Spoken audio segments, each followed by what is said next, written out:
I'm going to use this as the top, I think I've decided. And I just have to make that decision. And then I've got some ivy. So I'm not putting the holly on first because it's too spiky. So I'm just going to try and shove the ivy inside somewhere under one of the bunches. And I'm going to try and wind this through. And then I'll probably have to wire that onto there. I could try and get some more ivy and tie it on. Oh!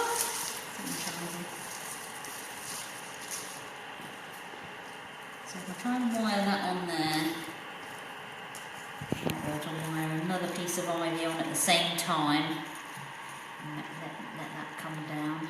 Sometimes you can find the hoop underneath and find some space to poke things through. It's just a matter of sort of titivating a bit and remembering where your wire's gone under all the greenery. Oh, there it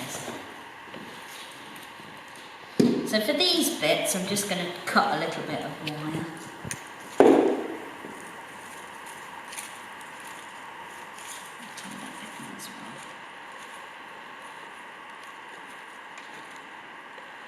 And then round the back, this is slightly more fiddly.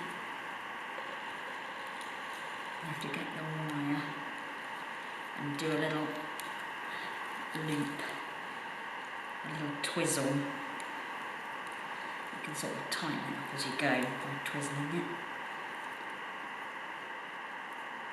Does mean you have some sort of sharp ends, so you might need to bend those round and poke them and hide them in.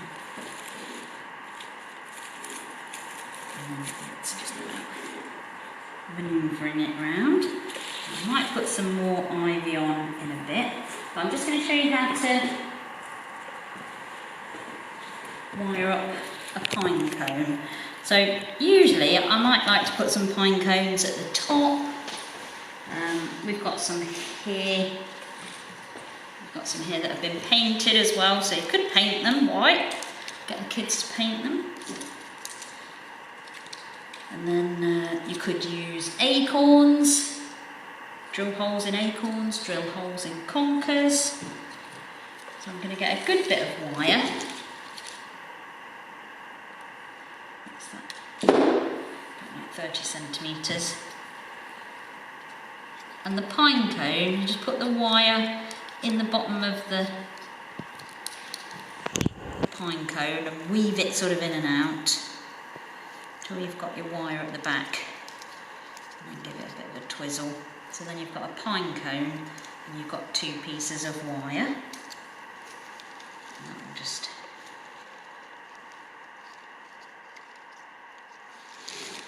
and then you also give the wire a twizzle at the back. So it's like a twist, one twist. Once you've given it a couple of twists, it will stay together. And you can always like trim the wire off.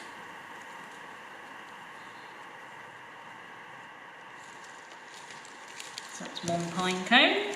So what I might do is just continue to weave some ivy, add some pine cones. Sometimes it's nice if you've got one like on one side and then sort of mirror it down on the other side, maybe like in sets of 3 as well, and one at the bottom, because odd numbers are always make it look nice. That's it, so I'm just going to carry on with that. So I've tied some pine cones on with the wire, so I've got a couple of bunches there and there and there, and I've put some of the older cones. I've wired some ivy and just woven it through. There's lots of places where you've wired the leylandii or the base on, so sometimes you can just find a bit of wire to poke things in, or it might even go through to the ring. And usually holly is best left to the end because it's so spiky. So I'm just going to try and get this to stay round here. So So do excuse me if I ouch myself. So I'm just trying to poke in the tail as much as I can.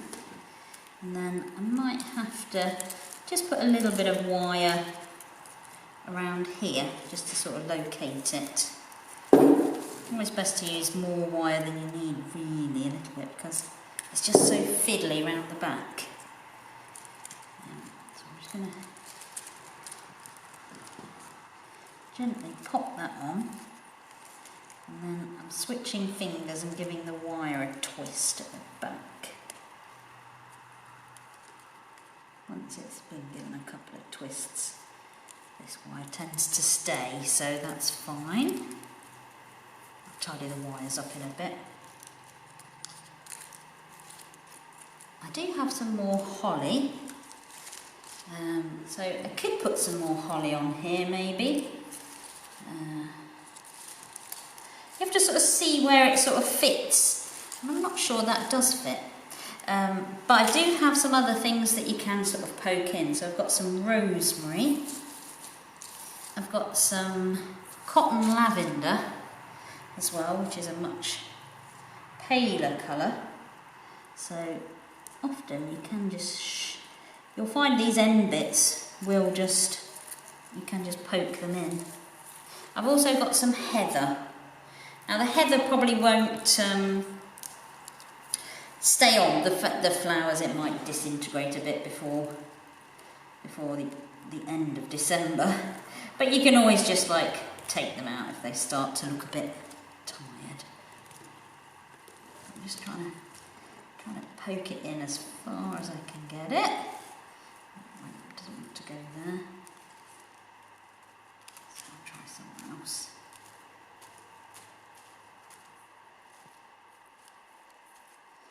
That's on there, so that adds a bit of colour.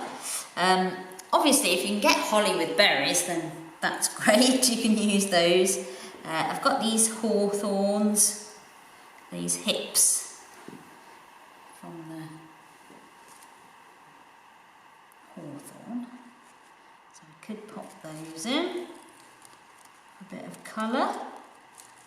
So this is just the end fiddling about, really. If you can find some other berries, I mean they may not last, those ones, but just see whatever you've got in your garden or in a neighbour's garden. I've got one berry here. I might, it's difficult to actually decide, so you just have to see whether it fits, and if it doesn't fit, you don't have to put it on. So what I might do now is I've got my top here, and I'd probably put like a wire here, make a loop. Or you could use some material to make a loop to hang it. And then I'm going to make a bow. I'm going to try and make a bow out of this hessian.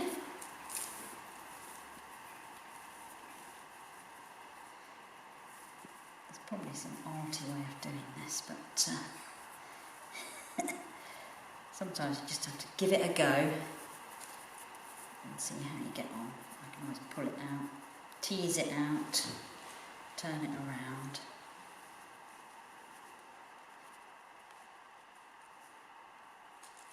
And then I'd probably leave some bits hanging, maybe not that long. That's a bit too big, that loop. And then you can always wire the bow on as well. So if I wire that on, I think we're about there. But you can go and add some dried orange slices, or you can tie up some cinnamon sticks as well. That might be quite a nice addition where the bow is. But I think I might leave mine nice and natural. Merry Christmas.